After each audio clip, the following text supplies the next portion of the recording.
bonsoir et une nouvelle fois, très belle année à vous. La paix, peut-être en Yougoslavie. Zagreb et la Croatie, après les Serbes, acceptent aujourd'hui le déploiement des casques bleus proposés par l'émissaire de l'ONU, Cyrus Vance. Cette fois-ci, il ne s'agit pas d'obtenir un simple cessez-le-feu, mais la fin des hostilités.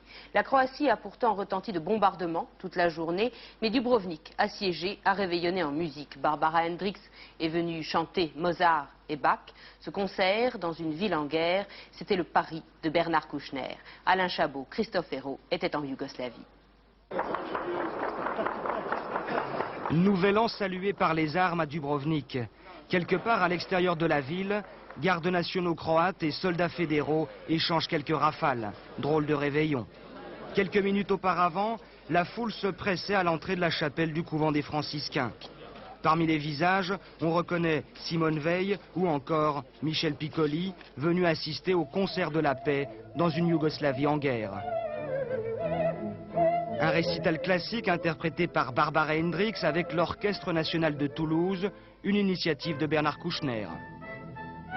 L'achèvement, c'est ce concert pour la paix parce que nous avons fait venir des militants du monde entier et des gens qui prenaient intérêt à ce petit témoignage, à cette petite réalisation qui pour nous est énorme, et j'espère pour les gens de Dubrovnik, mais qui ne ramène pas la paix dans sur tout le front et dans tout ce qui fut la Yougoslavie. Bernard Kouchner est un habitué de Dubrovnik. C'est lui qui a permis de rétablir début décembre les premières liaisons maritimes. Seule connexion avec le monde extérieur, les bateaux permettent de ravitailler cette ville, toujours assiégée par l'armée fédérale. Ici, la population se nourrit en partie grâce à l'aide humanitaire, comme cette vieille dame qui nous dit avoir tout perdu dans les bombardements. Comprenez les bombardements du 6 décembre qui ont tué 19 personnes et sévèrement endommagé la vieille ville. Depuis, l'UNESCO est sur place pour protéger le patrimoine historique de Dubrovnik. Si la protection du site peut aider à la protection des vies humaines, peut aider à instaurer la paix, nous aurons vraiment atteint notre but. Nous ne l'oublions jamais parce que sans les vies humaines, ces monuments n'ont aucune raison d'être, aucun sens. Note d'espoir en ce début d'année, l'eau et l'électricité longtemps coupées ont pu être partiellement rétablies. Et dans les rues, les miliciens croates affichent une nonchalance plutôt optimiste. Cela fait un mois que Dubrovnik n'a pas été bombardé. L'action humanitaire et la présence des organisations internationales y est certainement pour beaucoup.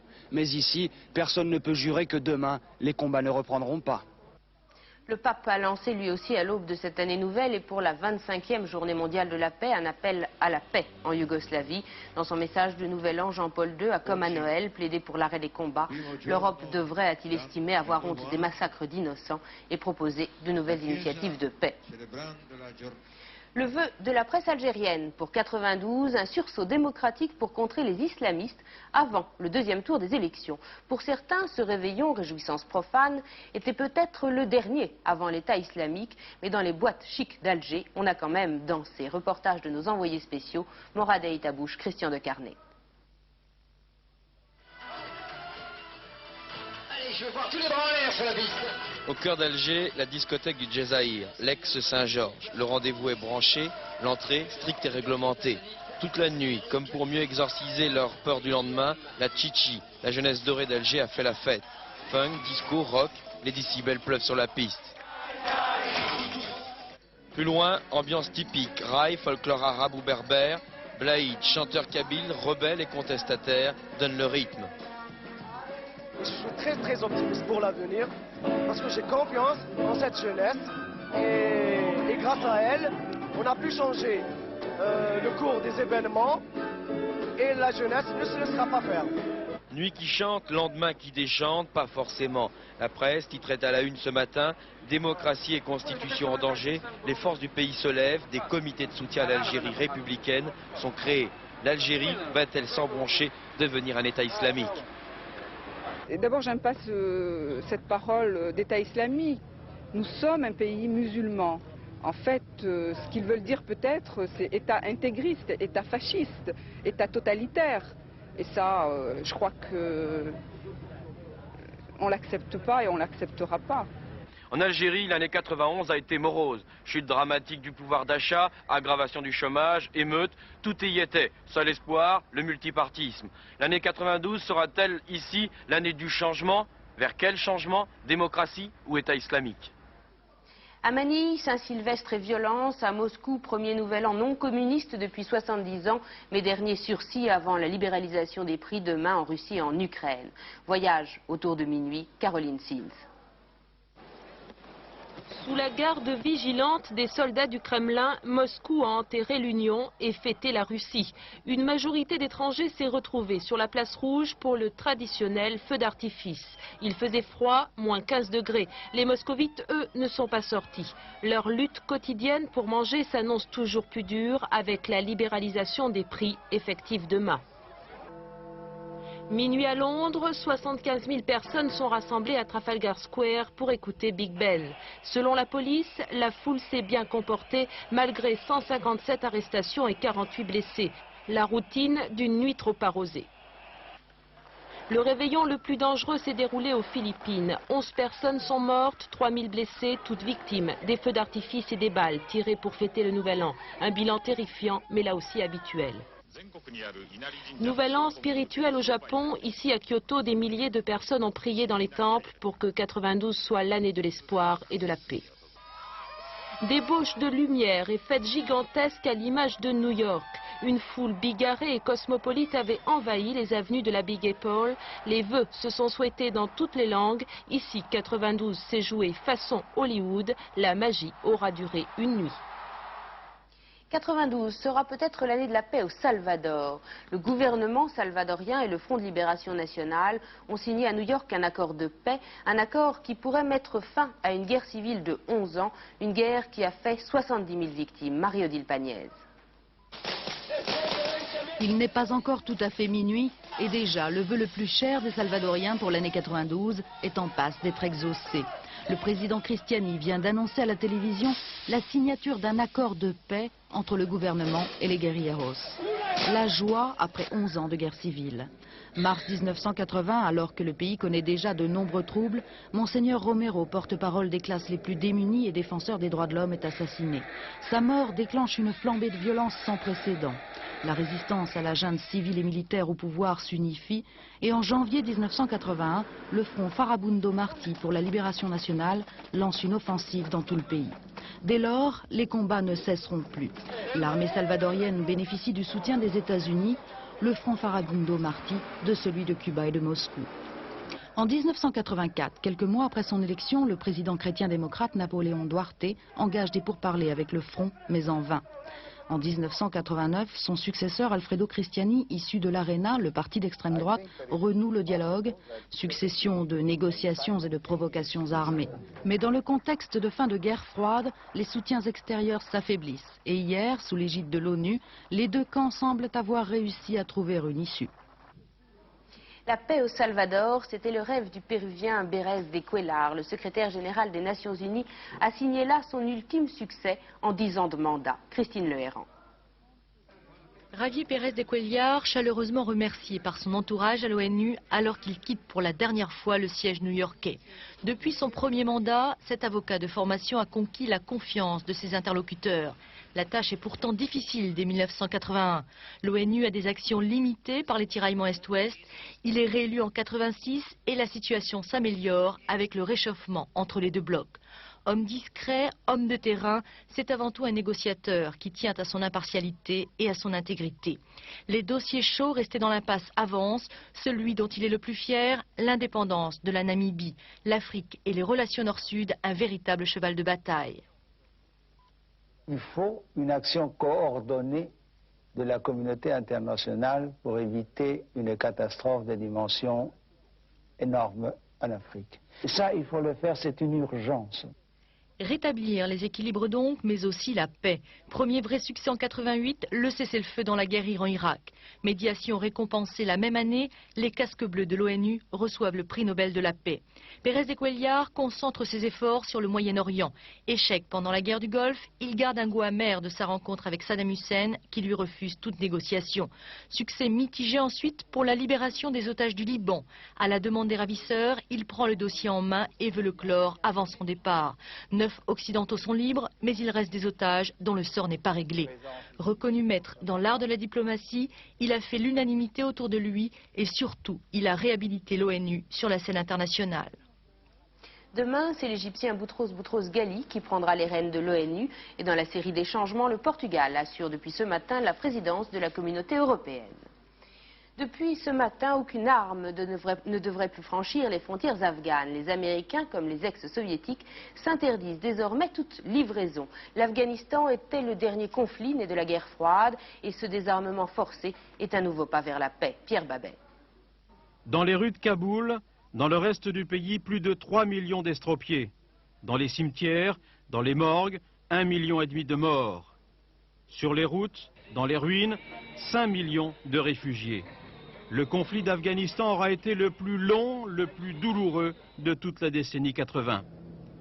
Mais depuis ce matin, aucune de ces armes provenant soit des États-Unis, soit de l'ex-Union soviétique ne pourra plus être livrée soit aux Moudjahidines, soit à l'armée régulière d'Afghanistan. C'est le résultat sur le terrain d'un accord passé à Moscou le 13 septembre dernier entre James Baker et son éphémère homologue soviétique, Boris Pankin. Un accord qui fait suite lui-même au retrait soviétique mis au point à Genève dès avril 88. Un nouvel an 92 donc en forme d'espoir dans ces vallées, dans ces montagnes, dans ces plateaux afghans. La solution politique prend le pas sur les rapports de force strictement militaires, même si cet accord n'empêche pas complètement les livraisons d'armes des autres supporters régionaux de chacun des deux camps. Champagne et cotillon pour l'essentiel de l'actualité française de ces dernières 24 heures. Réveillon chic ou réveillon cheap, balade de Cananis avec Jean-Claude Honorat. Antibes, Alpes-Maritimes, 10h30, face au Fort Carré, dans leur palace flottant, quelques milliardaires préparent leur fête. Mais les équipages réveillonnent, eux, sur le quai.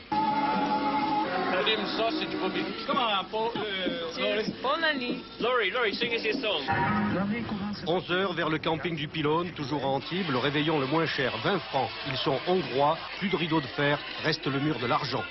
On nous a donné une réduction parce que nous sommes des jeunes et on n'a pas beaucoup d'argent et ça a coûté 20 francs par personne. Dans la même salle, quelques Anglais dégustent sous le nez des Hongrois un réveillon guère plus luxueux. Poulet frit, salade de nouilles froides à la menthe. Minuit moins 10, route du bord de mer, un monsieur tout seul traverse sa nuit. Monsieur, vous fêtez la nouvelle année toujours comme ça? Oui. Oui. Vous courez? Voilà, je cours. Et vous venez d'où là? D'Antibes. Et vous allez où? À Villeneuve. Le choc, c'est le nom de cette boîte de nuit. Le caissier compte ses sous et les clients les 12 coups. Et l'année commencera avec la Zoubida.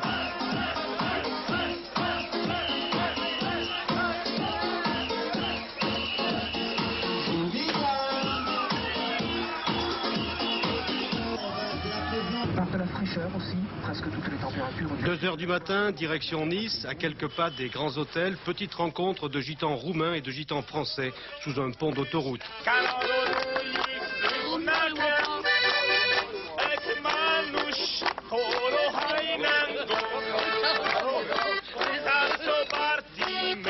3h du matin, la fête s'essouffle. Mais une fois encore, cette année, pour ce réveillon obligatoire, chacun a fait ce qu'il a pu. Plus sérieusement, dès aujourd'hui, contrôle obligatoire pour les voitures antérieures à 83 et réforme du bonus-malus au profit des bons conducteurs. Mais aussi du plus cher et du moins cher pour 92, haut ou bas, les tarifs changent. Martine Thiebaud. Les mauvaises surprises, c'est bien sûr ce que l'on va payer plus cher. L'assurance automobile avec des hausses de 3 à 8% selon les compagnies d'assurance. Dès janvier, les bulletins de salaire seront ponctionnés de 0,06%, l'augmentation des cotisations de chômage. Mais il y a un rayon des bonnes surprises, ce que l'on va payer moins cher. Les communications téléphoniques, mais uniquement vers l'étranger, avec des baisses de 17-18%. Et puis ce que l'on va toucher en plus, 1% à partir du 1er janvier sur les retraites de la sécurité sociale et les allocations familiales. En juillet, elles seront de nouveau revalorisées de 1,8%. Le RMI, le revenu minimum d'insertion, va être également réévalué de 1%. Enfin, entrera en vigueur une des grandes mesures fiscales de ces dernières années, la possibilité de déduire de ses impôts jusqu'à 12 500 francs si l'on emploie à domicile une aide familiale ou une garde malade.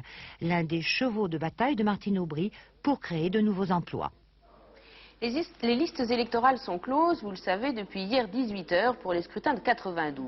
Et surprise, pour le centre d'information civique, les futurs électeurs se sont bousculés aux portes des mairies. Il y aurait au moins 40% d'inscriptions de plus qu'en 90. Un chiffre qui relativise peut-être le discrédit du monde politique. Charles Sanviti. Démocratie usée, électeurs désabusés, abstention record, 63% en 89 pour le référendum sur la Nouvelle-Calédonie. Apparemment, les Français boudent leurs institutions et avec elles le personnel politique qui les représente. Bref, morosité, langueur, parfois quand même, prise en défaut. Exemple hier, dans les mairies, partout en France, le civisme, c'était la valeur refuge. Pour pouvoir voter, en 92, on s'est déplacé en masse, des jeunes surtout, souvent 2 heures d'attente, comme ici, à Paris. Ailleurs, idem, Lille, Marseille, Dijon, où la affluence record, jamais vue depuis 1974. Sur tout le territoire, comparé à 90, les inscriptions en 91 ont grimpé d'environ 40%. En résumé, accès de civisme, mobilisation aussi, avant 92, grand cru électoral. Tous ces citoyens-là devraient aller voter, et pour cause, outre les écologistes, jusque-là, l'abstention profite surtout au vote protestataire le plus radical. Attentat pendant la nuit à Pau contre une société d'équipement liée au Conseil général des Pyrénées-Atlantiques. Le groupe autonomiste basque Iparretarac est en ligne de mire. Dominique Langard. L'explosion s'est produite à 2 h du matin au siège de la CEPA, avenue Normand-Prince à Pau. Une explosion violente qui a totalement ravagé la façade. L'escalier intérieur détruit a obligé les enquêteurs à pénétrer dans le bâtiment à l'aide d'une échelle. Et des débris ont même été projetés de l'autre côté de l'avenue.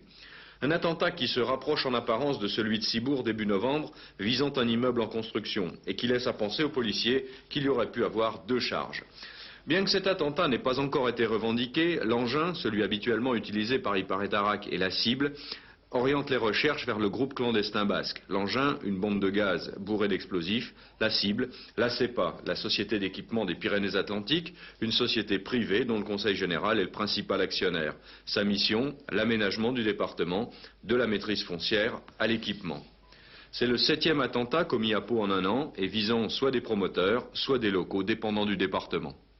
Ce qu'il faut encore retenir de l'actualité en France, Sabine Grandjean.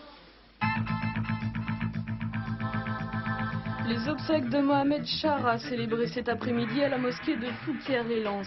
Il sera enterré en Algérie. Mohamed Chara, détenu condamné à la réclusion criminelle à perpétuité, est décédé dimanche en prison d'un arrêt cardiaque. Il avait été condamné à mort, puis à la réclusion criminelle à perpétuité en 1982 pour les meurtres d'Irène Sobon et de sa fille Sandrine. Depuis, Mohamed Chara criait son innocence. Réveillon amer à Nice pour les 13 passagers d'un vol Nice-Paris prévu hier soir.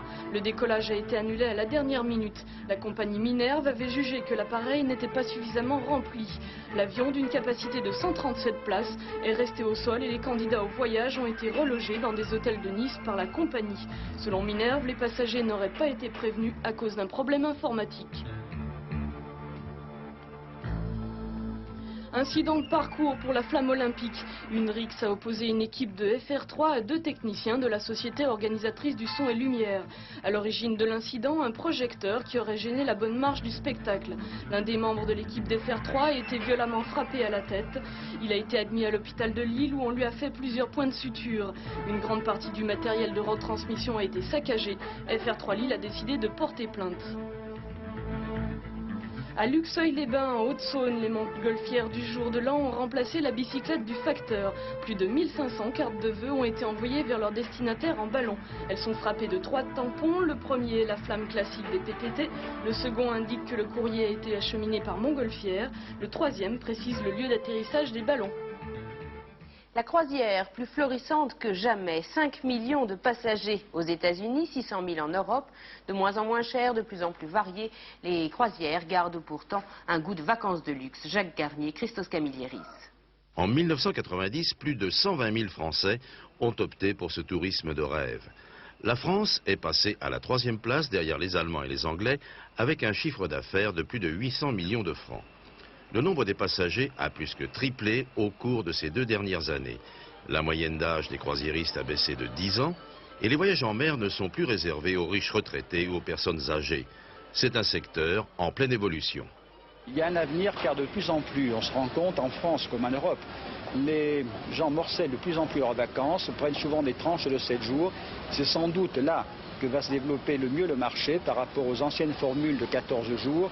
Et c'est là, je crois, que nous allons maintenant obtenir une nouvelle clientèle qui va assurer définitivement le succès de cette formule de vacances. 25 paquebots sont actuellement en construction dans le monde. Ce 50 000 tonnes flambant neuf, navire amiral d'une compagnie italienne, donne à réfléchir aux armateurs français. Destiné à séduire 2 sortes de clientèle, l'américaine l'hiver et l'européenne l'été, il représente un véritable défi économique et financier. Il aura coûté plus d'1,5 milliard de francs et il se veut être le paquebot de l'équilibre et de l'harmonie esthétique. Il se doit également de répondre aux souhaits d'une clientèle exigeante, celle du tourisme d'affaires qui demande des outils parfaitement adaptés à ses besoins spécifiques. Si la gastronomie fait partie de la grande tradition maritime, rien ne doit manquer au confort du passager. Les activités à bord, la prévenance du personnel, un membre d'équipage pour 2 personnes, tout doit être pensé pour rendre parfait le séjour en mer. Les produits touristiques subissent sans cesse de profondes transformations. Et pour s'adapter à une clientèle souvent versatile, la croisière semblerait apparaître au bon moment. Les agents de voyage en ont compris l'importance, un plus qui vaudra bientôt son pesant d'écus. Les Jeux Olympiques s'ouvrent dans 5 semaines maintenant à Albertville. Premier cocorico français en attendant les médailles. C'est un musicien de Belleville qui a composé la musique officielle. Le portrait signé Xavier Grimaud et Guy Nevers.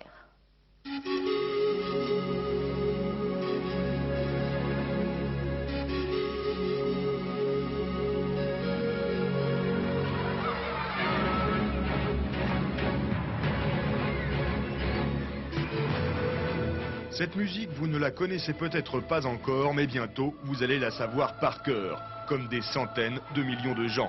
Elle a été écrite par Philippe Darame, ici, dans cet appartement de Belleville. Interprétée par l'Orchestre de Paris, cette musique, c'est le thème officiel des Jeux Olympiques d'Albertville. Elle sera diffusée sur les télés et les radios du monde entier, mais aussi dans les gares et les aéroports. Pour la composer, il n'a fallu que 48 heures. Ça a été quasiment du premier jet, puisque j'avais assez bien ça dans la tête. Et quand on m'a demandé de faire cette musique-là, c'est sorti assez rapidement.